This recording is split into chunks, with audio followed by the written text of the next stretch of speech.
America और Iran के बीच कुछ दिनों की शांति के बाद फिर से तनाव बढ़ गया है। जॉर्डन ने रात भर अपनी सीमा में ईरान से दागी गई 5 बैलिस्टिक मिसाइलों को, जो अमेरिकी बलों की ओर जा रही थीं, रोक लिया, अमेरिका ने बताया। सेंट्रल कमांड ने इसे अचानक हमले की कोशिश बताया, जबकि राष्ट्रपति डोनाल्ड ट्रंप ने सप्ताहांत में 2 हफ्तों की लड़ाई के बाद हमले रोकने की घोषणा की थी। अमेरिकी सेना की अभी प्रतिक्रिया नहीं आई है।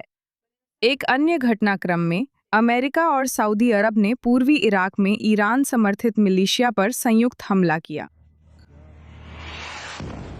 सेंटकॉम के अनुसार लक्ष्य ईरान के क्रांतिकारी गार्ड्स द्वारा निर्देशित आतंकवादी थे, जो पिछले 72 घंटों में अमेरिकी बलों और सऊदी ऊर्जा अवसंरचना पर 30 ड्रोन हमलों के पीछे थे। इराक की पॉपुलर मोबिलाइजेशन फोर्सेस, जो मुख्यतः ईरान समर्थित मिलिशियाओं का समूह है, का कहना है कि उसके कई मुख्यालयों पर हमला किया गया, जिसमें कम से कम 20 लड़ाके मारे गए और 32 अन्य घायल हो गए। जब मिसाइलें दागी जा रही थीं, कूटनीति को एक और झटका लगा।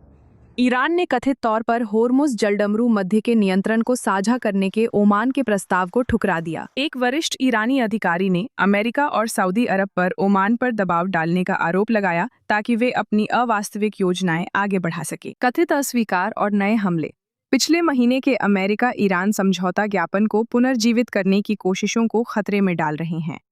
इससे कूटनीतिक सफलता की संभावनाएं और भी अनिश्चित हो गई हैं। अब हमारे साथ स्टूडियो में मौजूद हैं इस सवाल का जवाब देने वाले वरिष्ठ मध्य पूर्व संवाददाता एरियल ओसेरन। फिर से प्रसारण जारी है। इराकी और हूती मिलिशिया फायरिंग कर रहे हैं। अब ईरान से फिर सीधी फायरिंग हो रही है। अब हम किस स्थिति में हैं?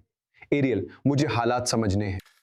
देखिए डेविड, अब हम ईरान के साथ इस युद्ध के 6ठे महीने में प्रवेश कर रहे हैं। अब ये बदल गया है, अलग अलग मुद्दों में विकसित हो गया है, लेकिन अंततः अमेरिका और इजराइल ने यह युद्ध ईरान के परमाणु कार्यक्रम को और कमजोर करने और शासन को गिराने के लिए शुरू किया था। लेकिन हम उसी के बारे में बात नहीं कर रहे हैं। हम होर्मुज जलडमरू मध्य के बारे में बात कर रहे हैं। हम खाड़ी अरब देशों पर हमलों की चर्चा कर रहे हैं। हम अब इराक में सऊदी हमलों की बात कर रहे हैं। हम बाबल मंडप की बात कर रहे हैं। हम परमाणु मुद्दे की बात नहीं कर रहे। लगता है ईरान ही माहौल बना रहा है। हालांकि हम अमेरिका के इस दोहराए जाने वाले पैटर्न को भी पहचान सकते हैं। बड़े हमले शुरू करने ही वाला है और फिर आखिरी पल में उन्हें रोक दिया जाता है।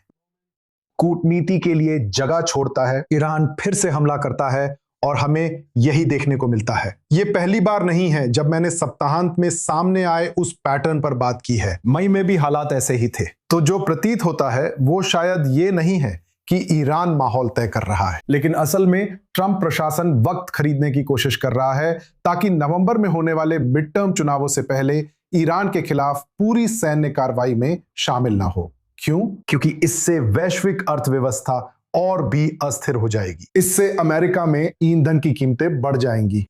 ये युद्ध अमेरिका में घरेलू स्तर पर अलोकप्रिय है और इसलिए सैन्य अभियानों की उच्च सीमा से बचने की कोशिश करते हुए उन्हें निचले स्तर पर बनाए रखना। सीमा, मुझे लगता है हम अभी इसी स्थिति में बनी रह सकती है। मेरा मतलब है, यही सवाल है अभी, क्या ईरान उस स्थिति को बनाए रखने देगा? मेरा मतलब है, देखिए, आयतुल्ला से आने वाले संदेश, हूती नेता से आने वाले संदेश, इराकी मिलिशिया से आने वाले संदेश, हिजबुल्लाह के भाषणों को सुनिए। वे शांति या मेल मिलाप की बात नहीं कर रहे हैं। वे तो हमेशा के लिए जिहाद और बदले की बात कर रहे हैं। क्या हम कुछ मिस कर रहे हैं? ये और कहां जा सकता है सिवाय इसके कि आगे तनाव बढ़े? हमें बातों और असली कार्रवाई में फर्क समझना होगा। हम एक स्वघोषित प्रतिरोधी धुरी की बात कर रहे हैं, तो उनका मकसद है अपने जिहाद, अपने प्रतिरोध को जारी रखना। और जब तक ऐसे लक्ष्य हैं जिनके खिलाफ वे प्रतिरोध जारी रख सकें, और वो है इस क्षेत्र में संयुक्त राज्य अमेरिका की सैन्य मौजूदगी और इजराइल का अस्तित्व, उन्हें झंडा उठाए रखना जरूरी है। मैं इसे बयानबाजी मानता हूं। आप जानते हैं, बहुत सारी बातें हो रही थी कि ईरानी प्रॉक्सी नेटवर्क को खत्म कर दिया गया है, कि अब वो प्रभावी नहीं है। तो वे जो दिखाने की कोशिश कर रहे हैं वो ये है कि वे अभी भी प्रासंगिक हैं। वे अभी भी एकजुट होकर काम कर रहे हैं, लेकिन वे जिस स्तर के सैन्य अभियानों में लगे हुए हैं उसे ऊपरी सीमा तक नहीं ले जा रहे हैं। वे इजराइल से सीधे नहीं भिड़ रहे हैं। वे खाड़ी अरब देशों में महत्वपूर्ण ऊर्जा अवसंरचना को निशाना नहीं बना रहे हैं, सऊदी अरब को छोड़कर। और यही वजह है कि हमने इराक में ईरान समर्थक मिलिशियाओं के खिलाफ कई क्षेत्रों में एक बहुत ही दुर्लभ संयुक्त अमेरिकी सऊदी अभियान देखा। अब ये युद्ध संयुक्त अमेरिकी इजरायली सैन्य अभियानों से शुरू हुआ। अब हम संयुक्त अमेरिकी सऊदी अभियानों को देख रहे हैं। साफ है, यहां एक धुरी बन रही है। भले ही सऊदी लोग इजराइल के साथ खुली कूटनीति में शामिल होने से इनकार कर रहे हैं, लेकिन जो हम यहां देख रहे हैं वो एक स्पष्ट दृष्टिकोण वाला क्षेत्र है। खाड़ी अरब देश ये मान रहे हैं कि वे इन लगातार हो रहे हमलों का सामना नहीं कर सकते, चाहे वे सीधे ईरान से हों या उसके प्रॉक्सी समूहों के जरिए, बिना जवाब दिए। क्या ये प्रतिक्रियाएं तेहरान के सामने निवारक असर पैदा करने के लिए पर्याप्त होंगी?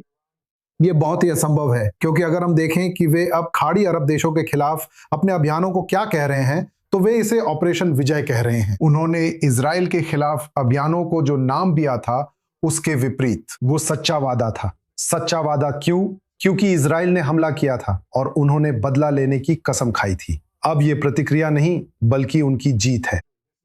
ये उनका मौका है कि वे क्षेत्र में इस नई तरह की हैसियत को स्थापित करें। हालांकि वे अभी भी सैन्य अभियानों को उच्च स्तर तक और पूरी तरह से सैन्य कार्रवाई तक ले जाने से बच रहे हैं। क्या आपको इन खाड़ी देशों की सोच पता है? मुझे मालूम है सऊदी अरब को लेकर स्थिति अस्पष्ट है, लेकिन देखिए इजराइल में आप जानते हैं ये कहा जा सकता है, और ये आप जानते हैं, बहुत से लोग आप जानते हैं कह रहे हैं, ये देश तभी फिर से लड़ाई के लिए तैयार है जब उसे लगे कि इसका कोई मकसद है, इससे कुछ हासिल होगा और ये किसी बड़े परिप्रेक्ष्य का हिस्सा है। अभी इजरायलियों को और एक छोटी कार्रवाई के लिए मनाना मुश्किल होगा, लेकिन देश में इस आप जानते हैं धुरी से लड़ने की इच्छा है, जैसा कि हम इसका वर्णन कर रहे हैं।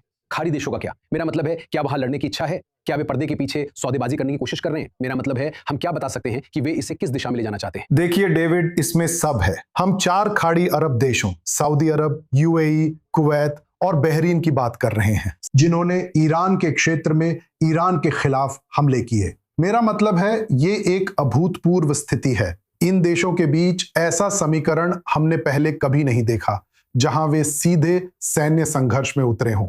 तो एक तरफ उन्हें अपना रुख बनाए रखना है, दूसरी तरफ मैं सुन रहा हूं उदाहरण के लिए यूएई से। यूएई को क्यों नहीं निशाना बनाया गया? सही है, ये सबसे प्रभावित देश था, इजराइल और किसी देश से भी ज्यादा। क्यों?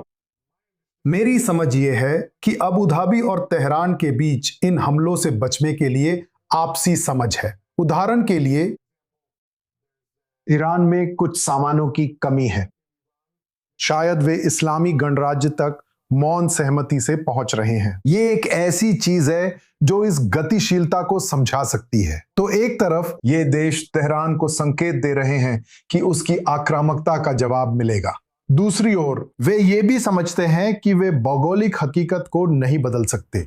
उन्हें ईरान के साथ और ऐसे ईरान के साथ रहना ही पड़ेगा जो इस तरह से और भी साहसी हो गया है, कट्टरपंथी शासन के साथ, जो कहता है कि वो एक है और उसकी हर कार्रवाई ऑपरेशन विजय है। आपको इसके साथ बहुत ही नाजुक तरीके से पेश आना होगा। तो एक तरफ वे दिखा रहे हैं कि वे ईरान के हमलों का जवाब दिए बिना नहीं छोड़ेंगे, दूसरी ओर कम से कम कुछ देश इस्लामी गणराज्य के साथ समझौतों में लगे हुए हैं।